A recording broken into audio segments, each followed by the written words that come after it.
Notre organisation elle est très petite vu que nous venons de démarrer. En fait, tout a démarré avec quelqu'un qui s'est rendu compte que les noyaux des palmiers au Sénégal restaient comme ça par terre, étaient jetés, les gens ne s'en servaient pas. Et donc lui, il a démarré l'organisation il y a 2 ans. En fait, l'organisation, c'est-à-dire c'est mettre en place une forme de collection de ces noyaux.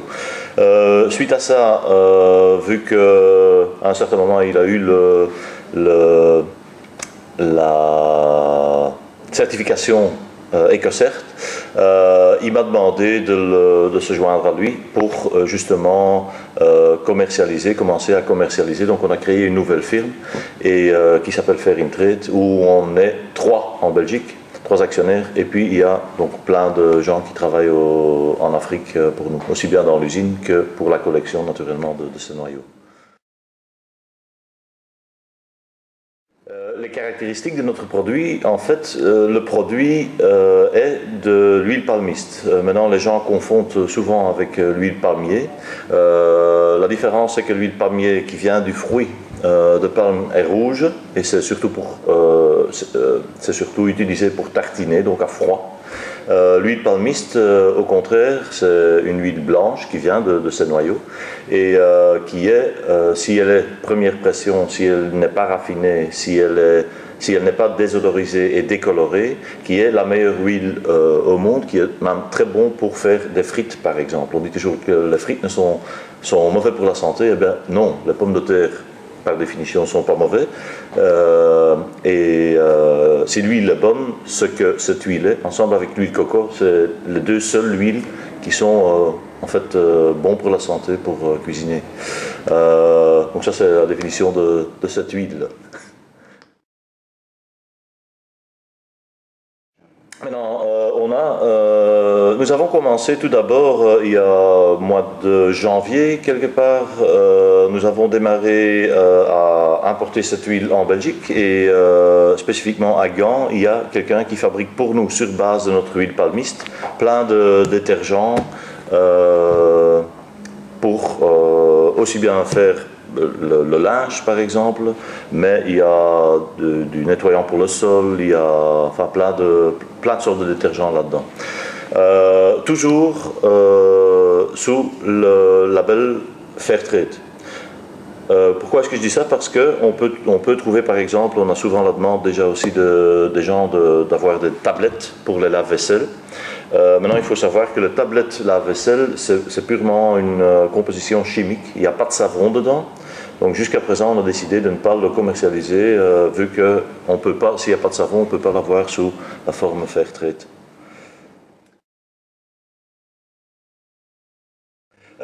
Encore une fois, on est assez jeune sur le marché, mais on a quand même déjà démarré avec quelques personnes. De nouveau, on a démarré avec le savon, et là il y a Fairtrade Original avec qui on a démarré sous une très bonne entente, je dois dire. Et eux, ils livrent à Oxfam Flandre, donc là, la plupart les ont déjà rentrés. Et pour le reste, on est en pourparlers avec certaines grandes chaînes, avec d'autres magasins bio, parce que c'est surtout dans cette direction-là qu'on veut aller. La certification est aussi bien bio que Fairtrade, hein, donc c'est quand même important de savoir cela. Et alors, à part la Belgique, on est naturellement aussi occupé dans d'autres pays où on a quelques collaborations en vue, mais je dis c'est tout récent, donc on ne fait que démarrer. On préfère faire le bon choix dès le début que de le faire à moitié.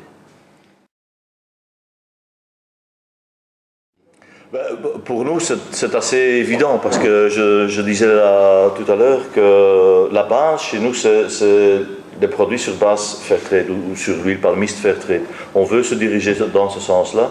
On ne veut pas créer une autre marque en plus qui fait des produits écologiques, par exemple, parce que tout le monde se base maintenant sur des produits écologiques au niveau de détergents.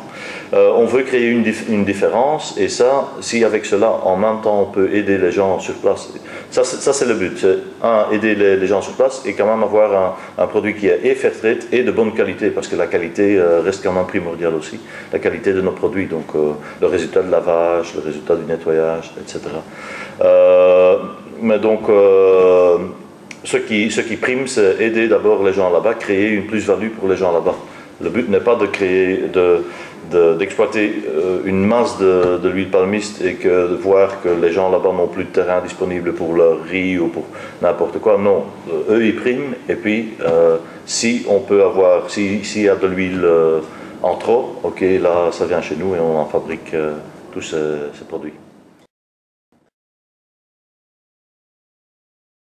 C'est au Sénégal, Casamance plus précisément, et en fait donc dans son temps, je disais mon collègue, l'initiateur Jan Hagens, il a trouvé ces noyaux, il a dit avec ceci on pourrait faire quelque chose ensemble avec ces gens, donc il a commencé à mettre des contrats ou à faire des contrats avec les villages, et là en fait ce sont majoritairement des femmes qui collectent les noyaux, et qui nous les apportent dans notre usine. Notre usine, il ne faut pas s'imaginer une usine multinationale de centaines de kilomètres carrés, mais c'est une petite usine où on a investi dans une presse à froid, et donc ainsi on peut presser les noyaux qui étaient trop durs pour les gens sur place de les presser manuellement, et ainsi donc on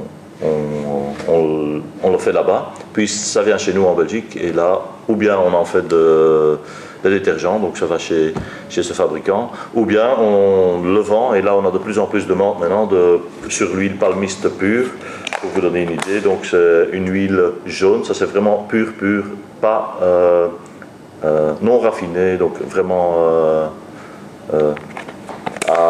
directement prêt à cuire en fait, ou à faire des frites. Nous n'avons pas de Belges, n'est-ce pas? Mais à part des investissements qu'on fait sur place, par exemple, dans des tracteurs, dans du matériel pour travailler le terrain, dans des puits à eau, etc. À part cela, on peut dire que les dames, dont je parlais, 80-90%, ils ont déjà un salaire, ça c'est déjà assez spécial pour ces dames spécifiquement. Et d'un autre côté, c'est un salaire qui va déjà à la moyenne du salaire sénégalais.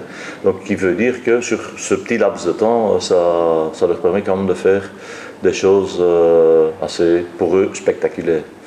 Maintenant, autrement, d'un autre côté, pourquoi les dames, vous pouvez vous demander, il faut savoir qu'au Sénégal, ce sont les femmes qui gèrent le mieux l'argent. Les hommes ont parfois tendance à débourser leur argent à d'autres sujets qui sont moins bien pour la famille, c'est-à-dire la boisson, etc. Donc on aide aussi comme ça ces dames à essayer de gérer leur argent et l'investir dans des choses qui peuvent être plus importantes pour eux.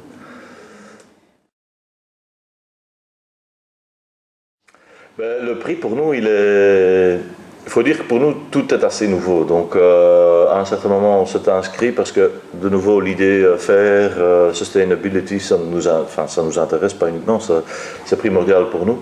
Et on s'est inscrit sans savoir exactement dans quoi on s'était lancé.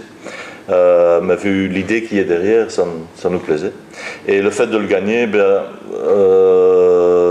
je crois que déjà comme image, c'est un titre, on parle d'un award, mais c'est un titre pour nous qui doit pouvoir nous aider à sortir si on parle par exemple de ces produits, à sortir encore plus de la masse qui existe dans ces produits.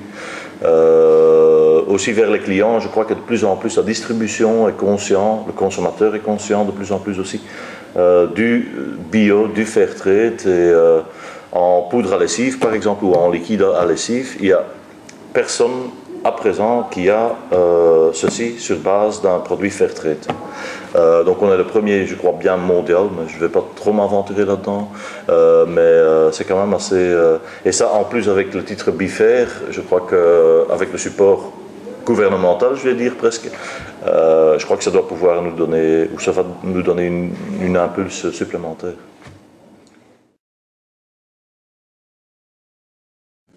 On en a plein.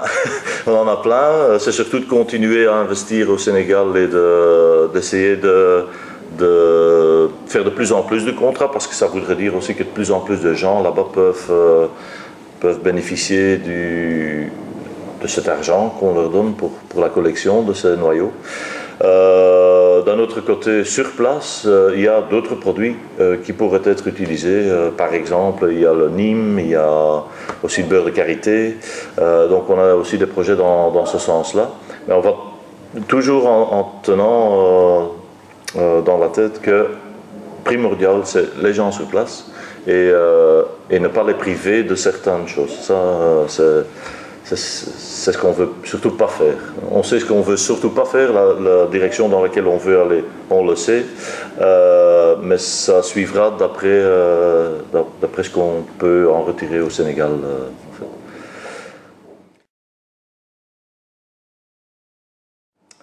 Ben, le message est assez clair, c'est que nous espérons que de plus en plus de gens achètent nos produits. Pourquoi? Pas uniquement pour nous, mais surtout pour aider les gens là-bas, parce qu'indirectement, en achetant nos produits, ils aident les gens sur place au Sénégal et dans le futur probablement encore plus loin. En même temps, ils font quelque chose aussi bien pas uniquement pour les gens, mais aussi bien pour l'environnement, pardon. Donc c'est bon pour tout le monde. La chaîne a fait son tour à ce moment-là. Parce que ok, c'est du commerce, mais sans commerce, il n'y a pas de Fairtrade non plus. Donc il faut quelque part qu'il y ait quand même un commerce. Et si on peut rendre heureux tout le monde avec ça, nous on est certainement heureux. C'est pour ça qu'on le fait.